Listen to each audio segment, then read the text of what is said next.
वृक्षारोपण हमारे पारिस्थितिकी तंत्र के लिए कई लाभ प्रदान करता है, जिसमें वायु की गुणवत्ता में सुधार और जलवायु परिवर्तन को नियंत्रण में रखने में मदद करना शामिल है।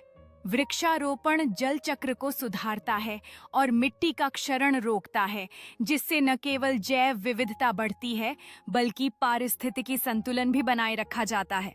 वृक्षारोपण पारिस्थितिकी तंत्र को स्थिरता प्रदान करता है, मिट्टी को मजबूती देता है और जल निकासी को नियंत्रित करता है, जिससे बाढ़ की संभावना कम होती है।